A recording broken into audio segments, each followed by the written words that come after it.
Саламатсыздар урматтуу окуучулар. Органикалык химия 10 класстар үчүн видео сабак. Анда биз видео сабактарыбызды улантабыз. Бүгүнкү сиздер менен өтүлүүчү тема самындар. Биз сиздер менен мурунку сабакта майлар боюнча өткөнбүз. Биз майлардан самындарды алганбыз.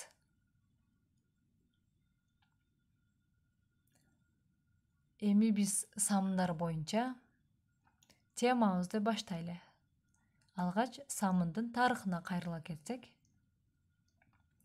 Өткөн заманда Мисир падышасы көп меймандарга салтанаттуу той берет.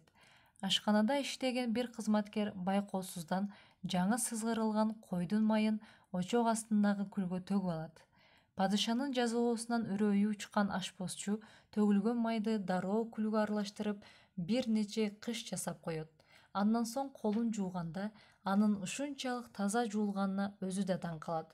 Бул тиги май аралашкан күлдүн касиети болсо керек деп ойлойт.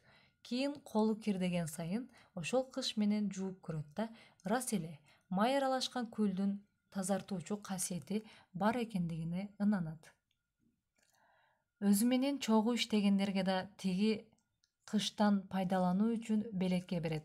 Алар да колдору демейдегиден тазара түшкөндүгүн байкашат. Ошондон кийин ал кыштарды ашкана кызматкерлери бети колун, майлыктарды жууп туруу үчүн пайдалана башташат.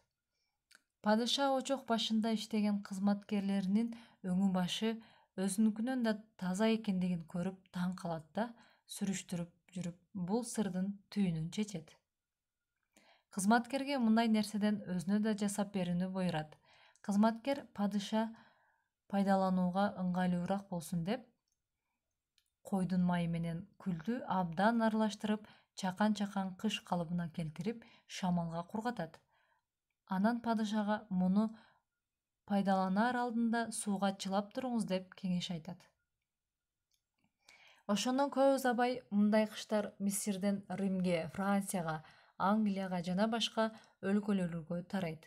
Бирок ошол кездеги адамдар койдун майы менен аралашкан күл колу бетти кандайча тазартаарын өздөрү да билишкен эмес. Кийинчерээк окумуштуулар изилдеп, бул сырдын түйүнүн чечишип, күлдө натрий негизи барын, ал эми койдун майы эритүү, жумшартуучу касиетке ээ экендигин айтып чыгышкан. Дүйнөдөгү эң биринчи самын жасоочу завод 13-кылымда Англияда курулган. Бүгүнкү күндө самындын ар кандай түрлөрүн же бар жутуусунда, суюк түрүндөгү да жана башка самындарды табууга болот. Самындын тарыхы мына ушундайча баяндалат.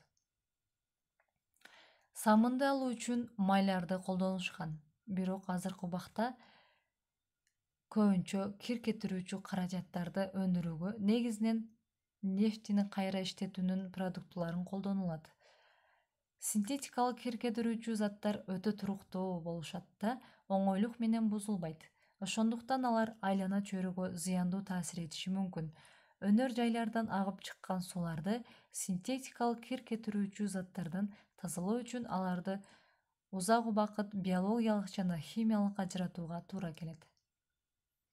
Кир кетирүүчү каражаттарды бөлүп алабыз.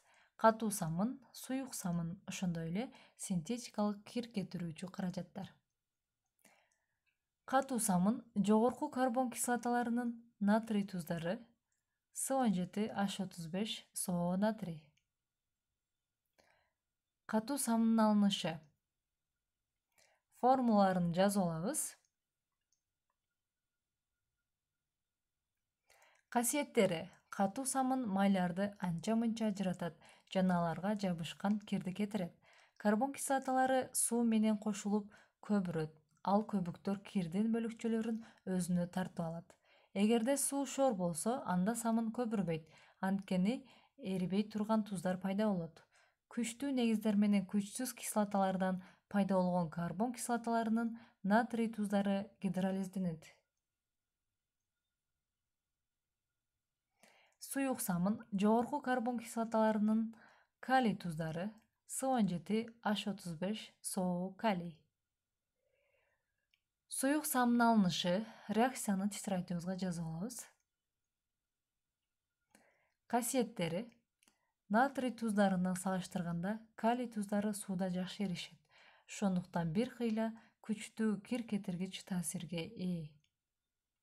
Синтетикалык кир кетирүүчү каражаттар жогорку спирттердин кычкыл, татаал эфирлеринин жана күкүрт кычкылдыгынын натрий туздары болуп эсептелинет.